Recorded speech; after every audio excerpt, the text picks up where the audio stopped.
Hello everyone and welcome back to another video. आज के इस वीडियो में हम लोग हमारी क्रिप्टो करेंसी जर्नी को आगे कंटिन्यू करेंगे। पिछले वीडियो में मैंने आपको बताया था कि ब्लॉकचेन क्या होता है, वो कैसे फंक्शन करता है और उसके अलग अलग जो टर्मिनोलॉजीज थे जो कि बहुत टफ होते हैं नॉर्मली समझना, वो भी मैंने आपको समझाया।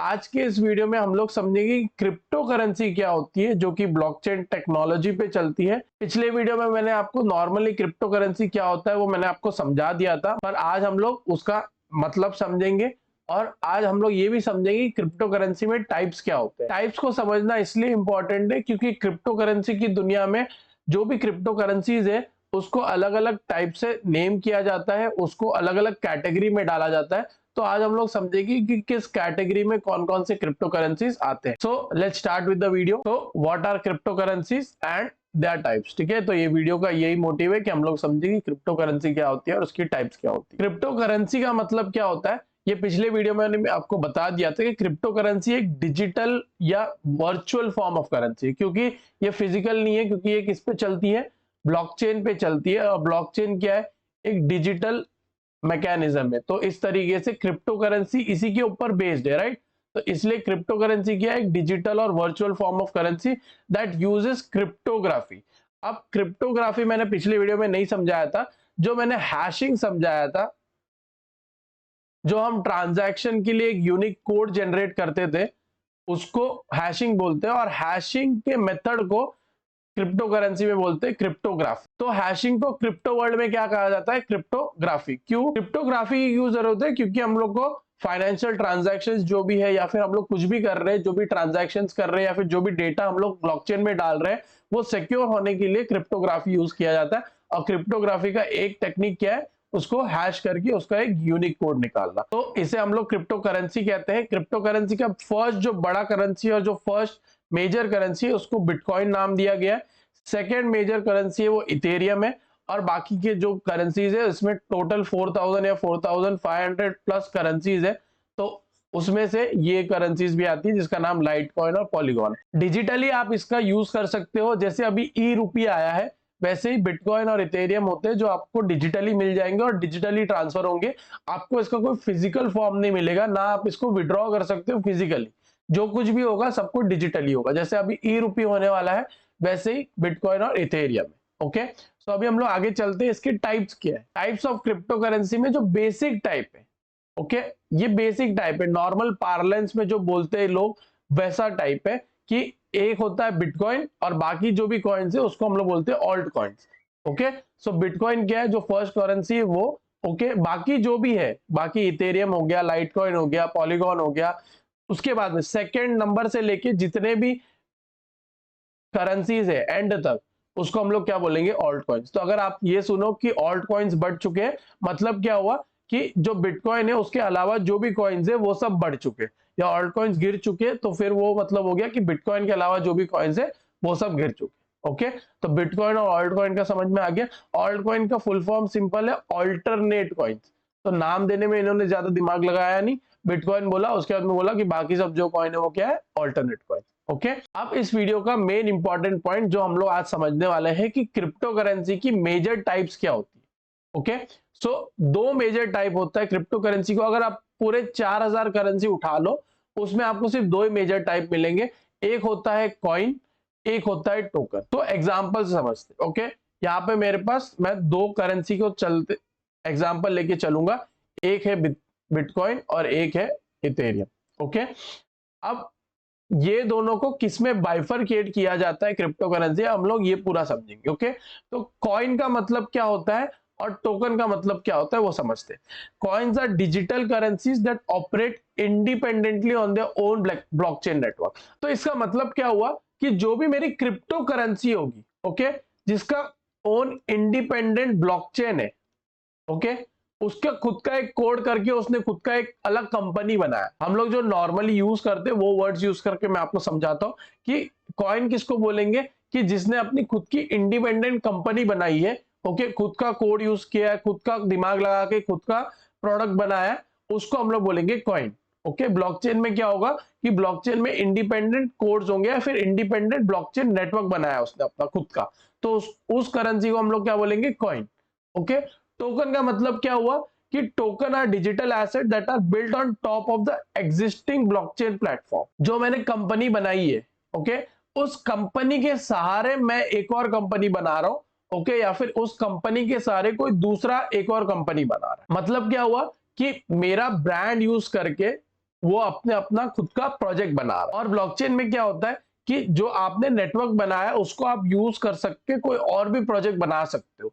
लेकिन आपके नॉर्मल वर्ल्ड में ऐसा नहीं होगा। नॉर्मल वर्ल्ड में समझो अगर कोई कंपनी है, उस कंपनी के सहारे आप दूसरी कंपनीज बना सकते हो, बट कोई दूसरी नई नाम की कंपनी नहीं बना सकते, राइट। तो मतलब फॉर एग्जांपल अगर कोई टाटा कंपनी है तो ये दूसरी अगर कोई कंपनी होगी वो टाटा के नाम से ही चलेगी, राइट।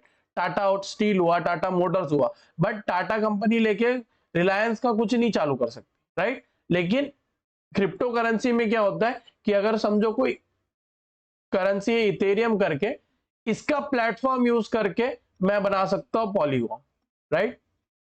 मैं अलग ही प्रोजेक्ट बना सकता हूं इसका प्लेटफॉर्म यूज कर। तो जो करेंसी एक ब्लॉकचेन प्लेटफॉर्म को यूज करके खुद का प्रोजेक्ट चला रही है उसको हम लोग बोलेंगे टोकन, और जो करेंसी खुद का प्लेटफॉर्म बना के रखी है उसको हम लोग बोलेंगे कॉइन। ओके, तो नॉर्मली आपको क्रिप्टो करेंसी की दुनिया में ज्यादा कॉइन्स नहीं मिलेंगे, क्योंकि उसको बनाना इतना मुश्किल हो जाता है कि खुद का कोड लगाओ, खुद का नेटवर्क बनाओ, खुद का पूरा ब्लॉकचेन फंक्शनिंग रखो, वो सब बहुत हेक्टिक हो जाता है। तो आपको कॉइन्स कम मिलेंगे, लेकिन टोकन्स आपको बहुत सारे मिलेंगे, क्योंकि एक ही प्लेटफॉर्म को यूज करके आप अपने अपने प्रोजेक्ट बना सकते हो। ठीक है, तो कॉइन का मतलब क्या हुआ कि खुद की कंपनी, और टोकन का मतलब क्या हुआ उस कंपनी को यूज करके मैं अपना खुद का अलग प्रोजेक्ट बना रहा हूं। ओके, रियल लाइफ में आपको ऐसा कुछ नहीं मिलेगा, बट ब्लॉकचेन में आपको जरूर मिल जाएगी। ब्लॉकचेन में आप दूसरे के प्लेटफॉर्म यूज करके खुद की एक नई कंपनी बना सकते हो। ओके, अब देखो एग्जांपल्स इंक्लूड बिटकॉइन, लाइटकॉइन, इसमें इथेरियम भी आ जाता है। ओके, ये सब जो प्रोजेक्ट है इनका खुद का अलग कोड है, इन्होंने खुद का अलग कोड बना के खुद का अलग अलग ब्लॉकचेन नेटवर्क बनाया, इनकी अलग अलग फंक्शनिंग है। ओके, अगर बिटकॉइन है तो वो ट्रांजैक्शन के लिए यूज होता है, इथेरियम है वो स्मार्ट कॉन्ट्रैक्ट्स के लिए यूज होता है। अब क्या होता है स्मार्ट कॉन्ट्रैक्ट्स हम लोग समझेंगे, बट ये आप समझ रहे हो कि बिटकॉइन ट्रांजैक्शन के लिए यूज हो रहा है और इथेरियम अलग चीज के लिए यूज हो रहा है। लेकिन अगर अलग चीज के लिए यूज हो रहा है तो उसको अलग नेटवर्क बनाना पड़ेगा, तो इसीलिए इथेरियम क्या माना जाता है, कॉइन माना जाता है। और टोकन का मतलब क्या हुआ कि मैं उस नेटवर्क को यूज करके खुद का अलग दूसरा प्रोजेक्ट बना रहा हूं। ओके, दूसरी अलग कंपनी बना रहा हूं वो पहले नेटवर्क से। अब हम लोग रियल लाइफ एग्जांपल से समझते हैं। ठीक है, ये पूरा मैच नहीं होगा, बट 90% आपको समझ में आ जाएगी कैसे कॉइन और टोकन बाइफरकेट किए जाते हैं। ओके, तो देखो टाटा है। ओके, तो सो टाटा की जो फर्स्ट कंपनी थी उसको हम लोग बोलेंगे कॉइन। टाटा ट्रेडिंग हो गया, वो उन्होंने जो ट्रेडिंग कंपनी स्टार्ट की थी, या फिर टाटा स्टील वाली कंपनी थी, मेरे को आइडिया नहीं है, बट जो फर्स्ट कंपनी थी जिससे टाटा का नाम स्टार्ट हुआ उस फर्स्ट कंपनी को हम लोग बोलेंगे कॉइन। ओके, और उसके बाद में जो जो भी कंपनी टाटा के नाम से चालू हुई है उसको हम लोग बोलेंगे टोकन। ओके, क्यों? क्योंकि हर कंपनी में आप देखोगे तो टाटा स्टील, टाटा पावर, ठीक है, तो ये क्या कर रहा है कंपनी, ये टाटा का नाम यूज करके अपनी खुद की एक नई कंपनी बना रहा है। टोकन भी क्या करता है कि वो एक ब्लॉकचेन के प्लेटफॉर्म को यूज करके अपना खुद का एक प्रोजेक्ट बना देता है। तो सेम यहां पर भी टाटा स्टील और टाटा पावर और जो भी अलग अलग कंपनीज है टाटा की, वो क्या कर रही है कि टाटा का नाम यूज करके खुद की एक अलग कंपनी बना रही है। ओके, और जो कॉइन होता है, कॉइन का खुद का एक अलग नेटवर्क होता है, खुद की एक अलग फंक्शनिंग होती है। तो जो फर्स्ट कंपनी थी टाटा की उसका अलग ही फंक्शनिंग था, उसका अलग ही मेथोडोलॉजी था जो दूसरी कंपनीज का नहीं था, इसलिए उसका अलग नाम पड़ा, राइट। तो इसी तरीके से कॉइन का भी ऐसे ही होता है ब्लॉकचेन में कि उनकी अलग ही एक नेटवर्क होता है। दूसरा अगर आपको एग्जांपल लेना हो तो रिलायंस का देख लो। जो रिलायंस की जो फर्स्ट कंपनी थी उसको हम लोग बोलेंगे कॉइन, और उसके बाद में रिलायंस ने जितनी भी कंपनियां बनाई है रिलायंस के नाम से, ओके, उसको हम लोग बोलेंगे टोकन। ठीक है, तो जो जियो हो गया और रिलायंस की जो अलग अलग कंपनीज है उसको हम लोग क्या मानेंगे, टोकन। क्यों? क्योंकि रिलायंस का नाम यूज करके वो अपनी अपनी कंपनी बना रहा है, राइट। तो इसी तरीके से आपको समझ में आ गया रियल लाइफ वर्ल्ड में ऐसे कॉइन्स और टोकन्स बाइफरकेट किए जाएंगे। तो अभी हम लोग समझेंगे कि ब्लॉकचेन नेटवर्क में ऐसा कौन सा कॉइन है जिसको आप यूज करके अपना खुद का टोकन बना सकते हो। तो सबसे मेजर और सबसे बड़ा जो कॉइन है उसको हम लोग बोलेंगे इथेरियम। ओके, ये इथेरियम का साइन है जो कि आपको क्रिप्टो करेंसी वर्ल्ड में दिखेगा। तो इथेरियम जो है वो क्या माना जाता है, एक कॉइन माना जाता है, राइट। इथेरियम के प्लेटफॉर्म को यूज करके इतने सारे प्रोजेक्ट्स बने हुए, तो आप देख सकते हो स्टेबल कॉइन्स बने हुए, सर्विस कंपनी के रिलेटेड कॉइन्स बने हुए, इंफ्रास्ट्रक्चर के रिलेटेड कॉइन्स बने हुए, एसेट मैनेजमेंट टूल्स बने हुए। तो ये सब जो है वो किसके प्लेटफॉर्म को यूज कर रहा है, इथेरियम के प्लेटफॉर्म को यूज करके अपनी खुद की कंपनी बना रहा है। तो देखो रियल वर्ल्ड में जब आपने देखा तो हर एक कंपनी के पीछे एक ही नाम था, टाटा का कॉइन है तो जो भी टोकन है वो टाटा रिलेटेड ही होंगे, राइट। लेकिन ब्लॉकचेन में ऐसा नहीं होता है। ब्लॉकचेन में आप इथेरियम का प्लेटफॉर्म यूज करके अपना खुद का एक टोकन बना सकते हो जिसका अलग ही नाम हो सकता है।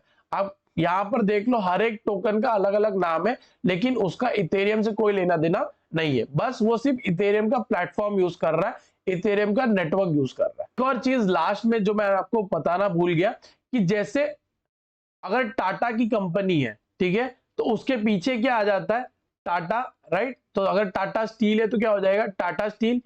टाटा पावर है तो क्या आ जाएगा, टाटा पावर। तो इसमें आप देख रहे हो कि टाटा टाटा क्या बोलते हैं, कंटिन्यूसली रिपीट हो रहा है। ये आपको क्या रिप्रेजेंट करता है कि ये टाटा की कंपनी है, ठीक है। तो ब्लॉकचेन की दुनिया में अगर कोई टोकन इथेरियम के नेटवर्क में बन रहा है, अगर वो टोकन इथेरियम के प्लेटफॉर्म को यूज कर रहा है, तो उस टोकन को हम लोग बोलते हैं ERC20 टोकन। तो क्रिप्टो करेंसी की दुनिया में अगर आपने ERC20 टोकन सुना है, BEP20 टोकन सुना है, तो मतलब उसका क्या होता है कि वो प्लेटफॉर्म को यूज करके वो टोकन अपना फंक्शनिंग कर रहा है, ठीक है। तो अगर ERC20 है तो मतलब वो क्या हो रहा है, वो इथेरियम का प्लेटफॉर्म यूज कर रहा है, ठीक है। अगर वो BEP20 है, बीईपी किसको बताता है, बाइनेंस को, ठीक है। बाइनेंस का भी खुद का एक अलग प्लेटफॉर्म है, बाइनेंस भी एक अलग कॉइन है, ठीक है। इनका खुद का एक अलग नेटवर्क है, उस नेटवर्क को यूज करके जो जो भी टोकन्स अपना फंक्शनिंग कर रहे हैं उसको हम लोग बोलेंगे BEP20 टोकन। तो इस तरीके से इस वीडियो में हम लोग ने समझा कि क्रिप्टो करेंसी के क्या क्या टाइप्स होते हैं, क्रिप्टो करेंसी क्या होता है, और रियल लाइफ वर्ल्ड में उसको आप कैसे देख सकते हो। अगर आपको इस वीडियो में कुछ भी नया सीखने मिला है तो इस वीडियो को जरूर लाइक करना, अपने दोस्तों के साथ जरूर शेयर करना। सो आज के लिए बस इतना ही, मैं आपको मिलता हूं अगले वीडियो में। Till then thank you so much and bye bye.